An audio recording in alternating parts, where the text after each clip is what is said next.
SEC pinapahinto at inuutusan ng DigiDo na ihinto ang kanilang operations. No? Itong kasing si DigiDo, ulitin ko sa inyo mga kadyani, revoke ito last year pa. Nung May pa yan, revoke. Pero patuloy pa rin ang kanilang operasyon ng pagpapautang at paniningil. Pero bago natin simulan, ang video ito ay maglalambing po muna ako sa inyo na pakipollow po at pakisuportahan po ang aking mga social media account ng Facebook, TikTok at ang aking YouTube channel. At kung nakatulong sa inyo ang video ito, ay malaking tulong din po ang inyong pag-like, malaking tulong din po ang pag-share. At para updated po kayo sa mga videos na ginagawa natin dito at ina-update, ay pakihit lang po yung notification bell. Disclaimer, hindi po ako nanghihikayat na mangutang kayo dito sa mga online loan apps. Ako po ay nagbibigay lamang po ng mga payo, gabay at patnubay sa kung paano nyo haharapin yung mga suliranin na paglabag sa mga unfair debt collection practices nitong mga online loan apps, okay? At hindi ko rin po kayo hinihikayat na huwag magbayad ng utang dahil ang utang ay utang, ito po ay responsibilidad. At hindi rin po ako attorney, isa lamang po akong ordinaryong mamamayan, kagaya ninyo, na simple lang, okay? And then, ito po yung ayon sa balita. SEC orders Digido to stop operations, okay? The Securities and Exchange Commission has ordered Digido Finance to stop its financing operation. This after it was found to have continued operating despite the revocation of its corporate registration and financing license last year. Okay, linawin natin yan na revoke po yan. Okay? Revoke. Ulit, revoke.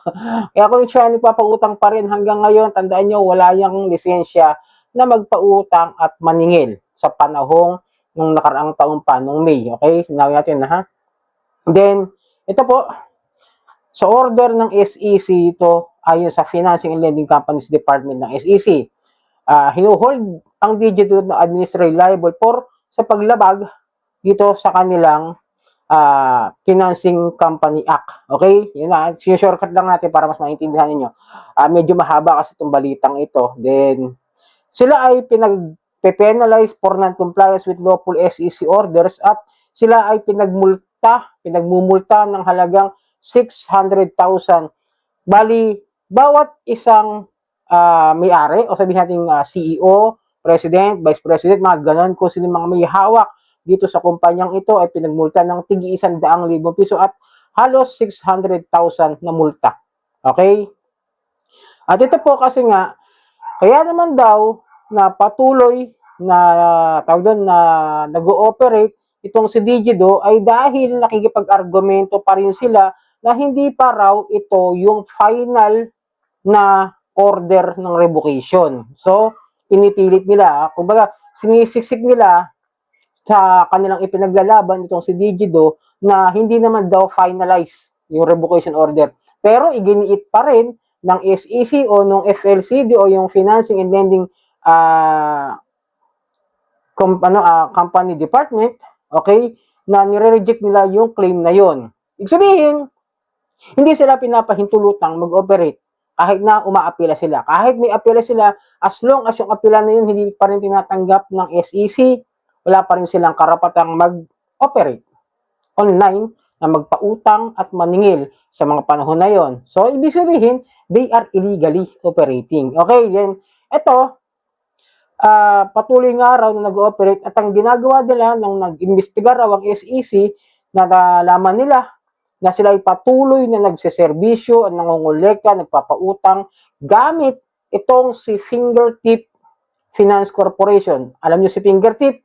Si Big Loan. Okay. Dahil ito pala ay pag-aari ng isang Singapore-based na lending company, si Robocash. It means, lumalabas talaga yung katotohanan na ito, ayon dito, isa lang talaga sila ng company na may hawak sa kanila.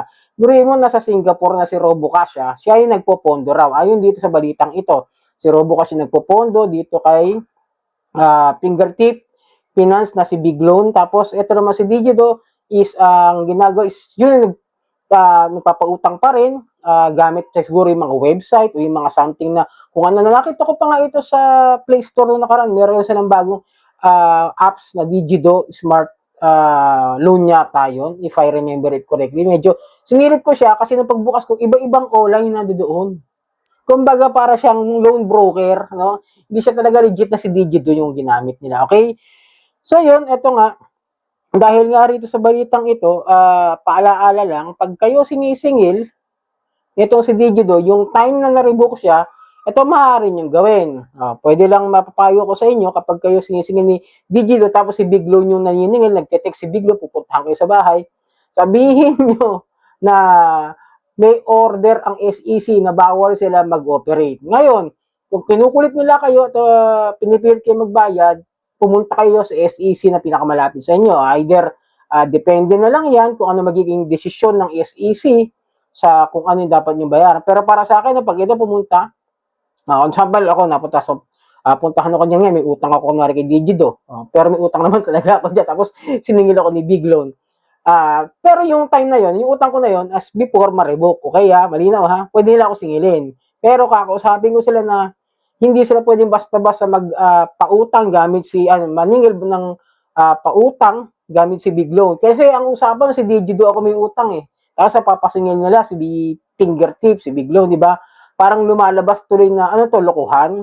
Bakit may utang ako kay Digido, bakit hindi si Digido? Ngayon, kung ano naman sa akin is ang ilalaban ko naman is sobra-sobra na ang aking ibinayad. Although merong tinatawag nga na pumayag ka doon sa kasunduan na yon, pero meron din naman memorandum ang SEC na 15% per month lamang ang dapat bayaran kapag hindi lalagpas sa 10,000 ang ating utang. Hindi naman ganun kalaki yung utang natin, no? 3,000, 3,500, nakuha ko 3,200.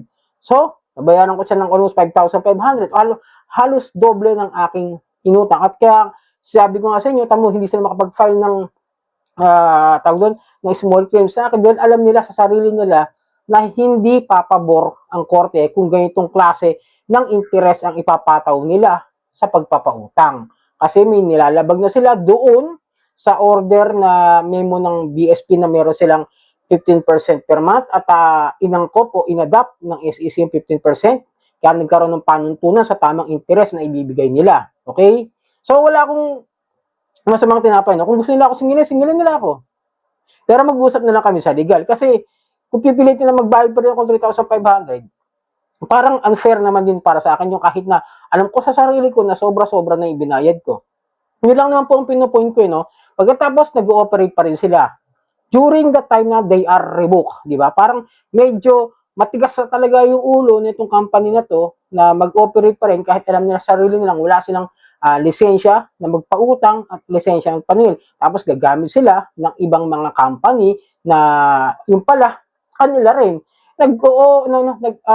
Kumbaga nagpapile sila ng bagong company tapos yung pala is under their name din pala. Kumbaga nagkakalokohan na. So para masabi ko lang no, sa SEC, i-remove nyo na rin si Big Loan para mas maganda kasi nagkakasabuatan di ba? Nagkakalokohan, yun lang maganda ron para mabigyan ng tamang proseso ng pagpaparusa dito sa mga online loan app na hindi maganda yung nagiging kalakaran ng kanilang negosyo.